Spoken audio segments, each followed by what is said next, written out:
Welcome. I'm so glad that you're here. And if you're new here, well, welcome in. Pull up a chair at our table and get comfortable.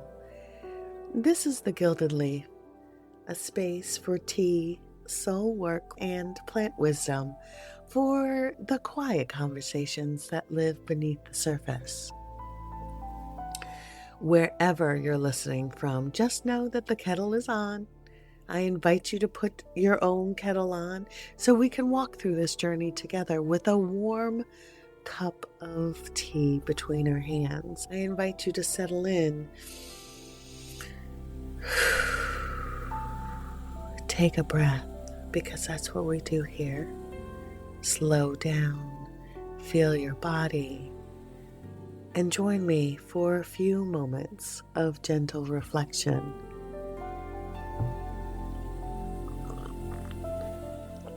Hi, I'm Bridget, the writer and voice behind the Gilded Leaf. And if we're sitting together here right now, this is the part where I'd slide you a warm cup of tea across the table, look at you for a moment and say, hi, here's my truth. Let's have a conversation. I want to take you somewhere cold and vast and dark and absolutely alive, something that was so life-changing for me. But before we go there in this gentle reflection, I want to take us back to where we've already visited with the chakras. And if you haven't listened to series, then I would encourage you to go back and start at episode 1, the root chakra. It is truly enlightening. But if we have been holding hands and climbing this mountain together so far, then 1, thanks for holding my hand. We are deep into our chakra series now, and before we arrive at the 6th center, I do want to walk us back through the path that we've already traveled together, because the third eye doesn't appear out of nowhere. It opens slowly over time as everything beneath it learns to trust itself. In episode 1, root chakra, we began at the very foundation, the base of the body, where the first questions of our lives get answered. Am I safe? Do I belong? Is the ground beneath my feet stable? The herb that we steeped in that episode was ashwagandha. Oh, beautiful herb, a deep earthly root alongside burdock root, nettle, and a touch of ginger. All herbs that are grounding, anchoring plants, herbs that speak directly to the nervous system to say, you are allowed to settle. The root chakra, when nourished, teaches the body how to stay. It's that dissemination between fight and flight. However, when the root chakra is out of balance, the emotion that lives in the body is fear, chronic anxiety, hypervigilance, the body that cannot rest even when nothing is wrong, the feeling that the earth might shift beneath you at any moment, so you'd better stay braced, stay small, stay ready for whatever is coming. Episode 2, the sacral chakra. We rise from the root chakra to about 2 fingers below your belly button. And from there, we moved into the center of feeling pleasure and creativity and fluid emotion, the place where the body remembers it's allowed to want things, allowed to feel things, allowed to move like water instead of a stone.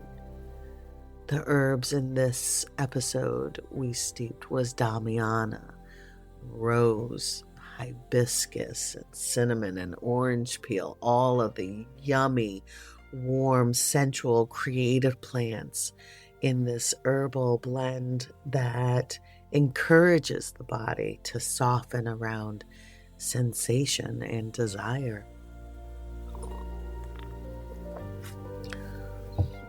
When the sacral chakra is nourished, it teaches the body how to flow. But when it is out of balance, what moves through it and the emotional footprint is guilt. That quiet voice that says you shouldn't feel what you feel, that your desires are shameful, that wanting is somehow dangerous. As we rise into episode 3, we rise into the solar plexus, which is about 2-3 fingers above the navel.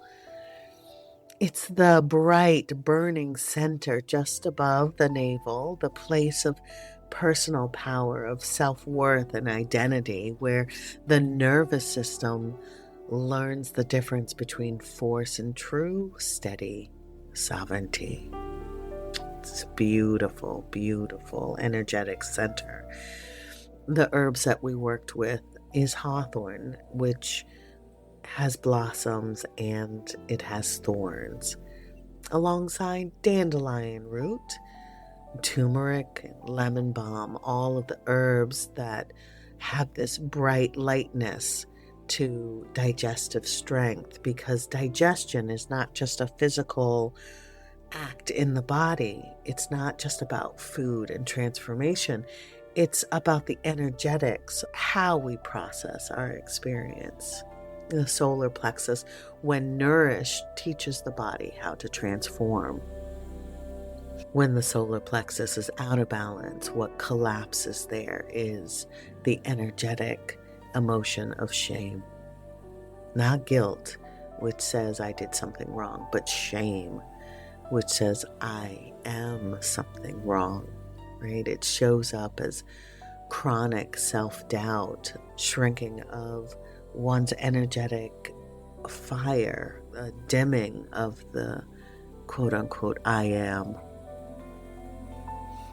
From there, we rise up into episode 4 in the heart chakra. And then the heart, when we talk about that, is kind of how I envision a bridge between the lower body and those energetic centers and the upper energetic centers as the throat, the third eye, and the crown, which we'll get to in later episodes. It's the place where the personal meets the universal, where we learn to love, not as performance or as self-erasure, but as a living, breathing, and sometimes grieving practice that includes ourselves. The herbs that go well with the heart, again, I used hawthorn because hawthorn is the great heart herb of Western herbalism. And I paired that with 2 plants that have been tending broken and blossoming hearts for centuries. And when the heart is nourished, it teaches the body how to love. When it's out of balance, what moves through it is the emotion of grief. Not only the grief of loss, though it is that too, but the grief of connection withheld, or of love that was conditional, of the times that you were open to love and you weren't met. And when the heart is out of balance, it closes, it kind of armors itself. It doesn't let love come in, the unavailability. It either loves so much it loses itself, or it withdraws so far that it forgets how to be moved within love. Then we rose up to episode 5, which was the throat chakra last week. And from the heart, we rose into the throat, that tender, hollow, at the base of the neck where breath gathers itself and decides to become sound. The center of expression, of truth, the voice where we always meant to have, right? The sound that transforms from the inner to the outer. We steeped peppermint and we talked about the benefits of peppermint, the clarifying smell of peppermint, the waking. But we also talked about a lot of throat allies, because there's a lot of herbs out there that can address many different throat issues, whether you are sick and needing that soothing feeling of marshmallow root or of slippery elm. We spoke about licorice and thyme and ginger and elderberry, all plants that line the passage so the truth doesn't have to fight its way through. When the throat chakra is nourished, it teaches the body how to speak. When the throat is out of balance, what surfaces is dishonesty. Not always outright lying, though it can be that too, but more often it's the quiet daily untruths, right? The yes when you mean no, or the fine when you're not fine, the self-betrayal that accumulates until you no longer can quite remember what your own truth really sounds like.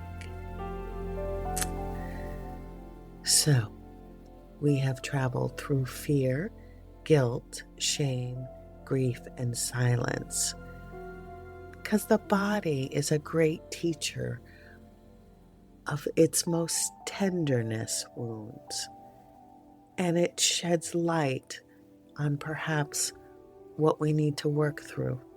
And that's okay, because we're all human. We're all works in progress. I know that I am. And this is not a place for perfectionism. So now we rise into something quieter and deeper and older than all of them. We arrive at the third eye. Dun, dun, dun, dun. This is a time to pause the episode if you want to run and get a warm cup of tea. This is the teaching of mugwort, is in my warm cup of tea today, not by itself. And I'll tell you about the herbal blend along with mugwort, but let it steam towards your face. Close your eyes and let the scent rise before anything else does. It smells wild, slightly bitter, almost silvery fragrance that doesn't try to charm you so much as to wake you up. Mugwort is not the easy crowd pleaser herb. No. And a little bit goes a long way. I kind of think of mugwort as one who stands at the threshold, arms folded, asking if you are sure that you want to cross. In old stories, she's the Artemis plant, lunar, a companion for travelers and dreamers, the one who walks with you at the edges when the path ahead isn't fully visible. That's how I see mugwort. Her leaves are green on top and pale below underneath, kind of like the moonlit silver underneath the plant, like she's been brushed by starlight on both sides. She grows where roads and riverbanks and fields borders meet, the in-between places, the places that are neither here or there. Of all of the plants that I've worked with, she is the one that feels most like the third eye itself, right? Not flashy, not loud, but absolutely insistent that you pay attention to what lives beneath the surface. So for today's steep, I like to think of her as the dreaming herb, not in the sense of chasing big dramatic visions, but in a quieter way, the way she seems to thin the veil just enough that your own knowing can step forward. She doesn't give you answers, but she does clear the fog on the inner window so you can see what's already there. Isn't that beautiful?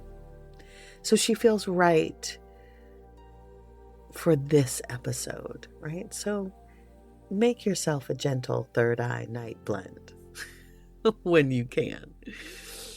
So here it is. So I like to take just a pinch of mugwort leaf, not much, just enough to, let's say, open the door. And then I put in a little lavender, oh, love that, to soften the edges and quiet the mental chatter. That's what I love about lavender.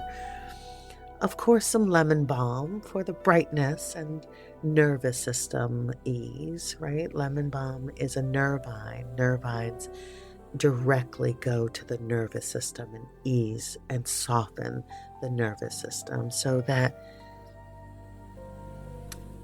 the note of lemon balm can remind the body that it's safe to relax. I put in a tiny bit of rosemary ground up in mortar and pestle for memory and sharpened sight. And of course, I always like to address the digestion as well. So if you like, you can put in a sliver of fresh ginger to kind of bring warmth and circulation. And what I like to do is I cover my cup and let it steep for like a full 10 minutes, or I let it steep in the French press. My French press is my best friend because you can let it steep and then pour it in the cup and it's already separated. Because waiting in its own right is a ceremony and a small act of trust that is what needs to rise in its own timing. And so when I lift my lid or I pour it in my cup and take the first inhale, notice what happens behind your eyes. Notice the way your body responds before your thoughts catch up. That's the place, that's the milk and honey of the work that we're going to be doing today. The quiet inner room of where the third eye lives.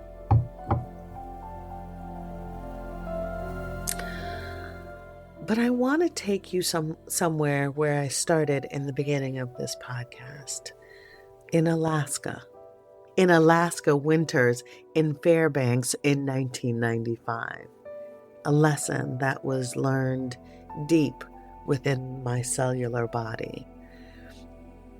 When I was living in Alaska in the winter, it was the kind of darkness that has weight to it, that presses against the windows and settles into your bones. And as I found myself working in Alaska in the fishing and tourist industry, the world out there was enormous in a way that I hadn't prepared for. The mountains that didn't ask permission to exist, the silence so deep it had texture, kind of a sky so wide it made you feel, for the first time, it made me feel so appropriately small.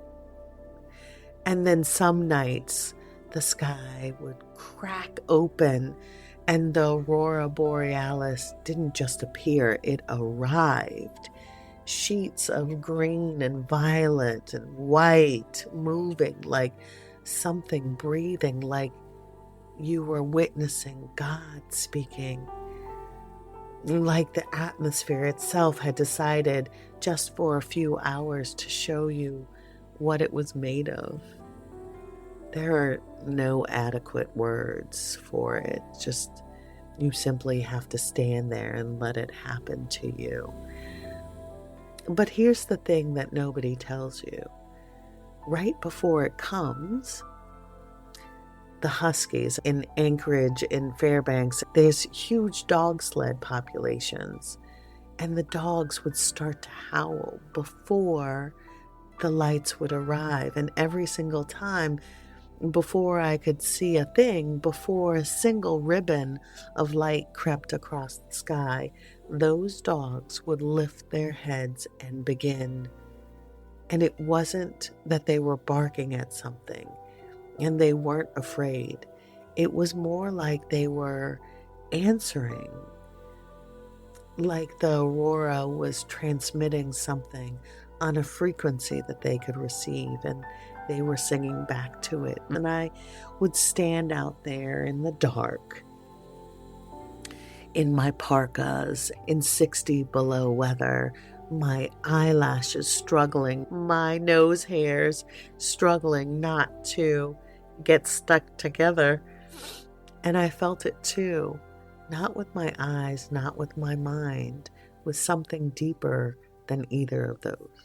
Right?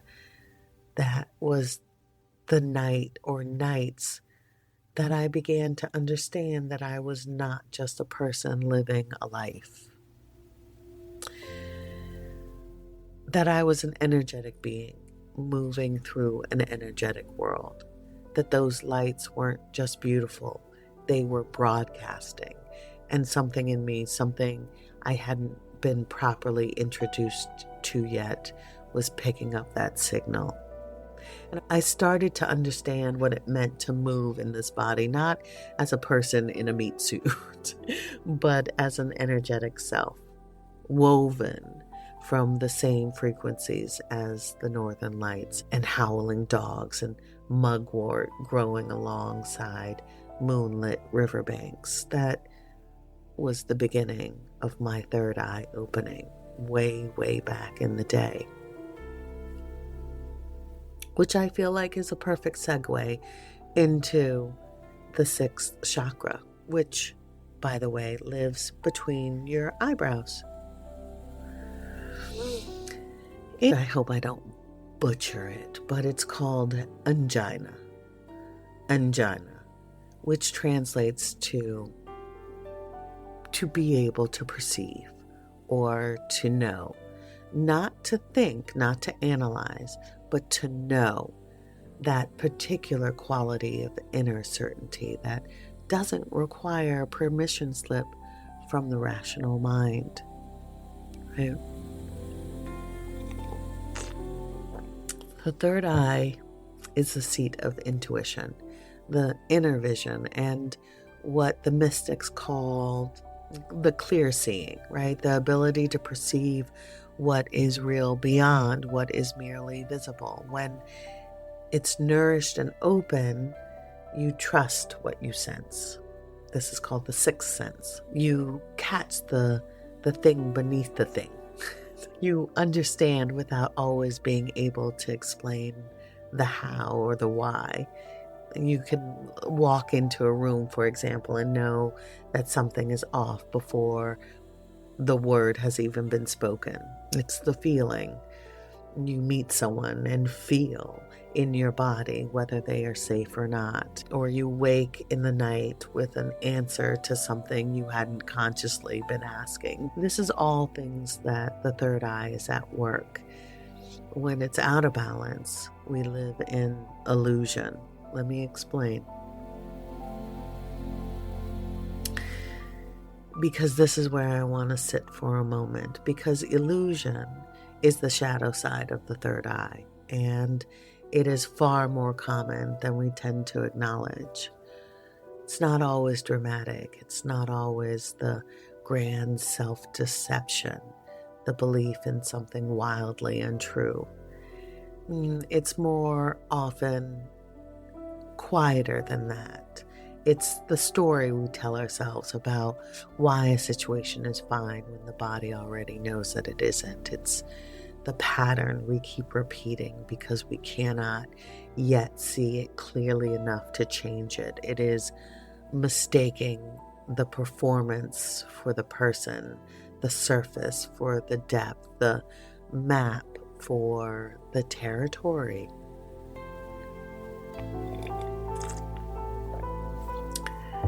The third eye, out of balance, is the part of us that ignores the husky howling before the light arrives. It says, there's nothing out there. Wait for proof. Don't trust what you can't explain. But the third eye, when it's nourished, says something quieter and braver than that. It says, you already know.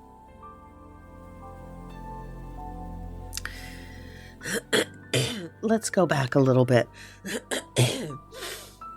In my Substack note on the Chinese lantern, I walked us inward in my translation around this. The card for me is about being the lantern, which shows us that the light that we seek is already inside us.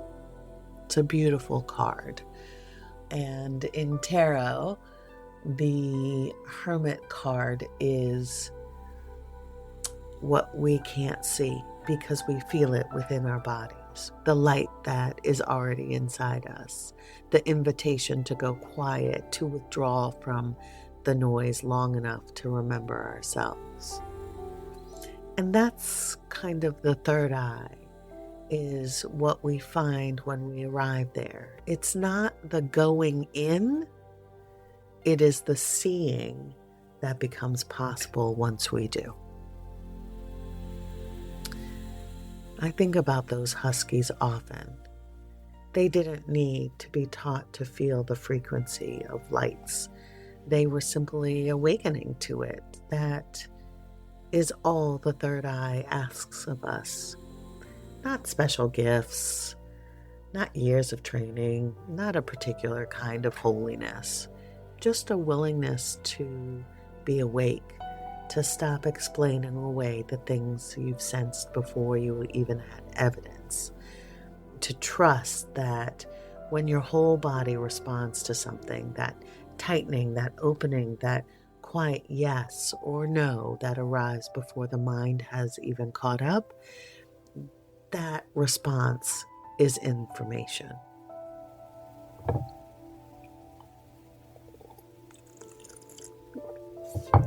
So, let the cup rise to your face again.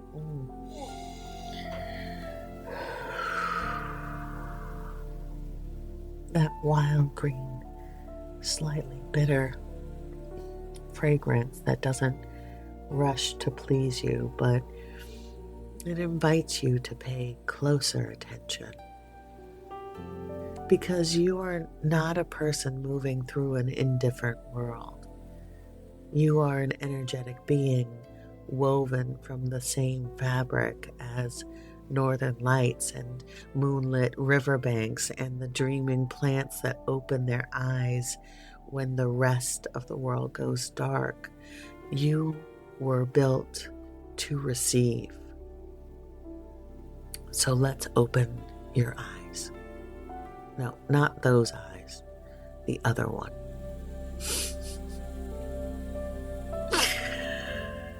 And so, before we part for today, I want to say thank you.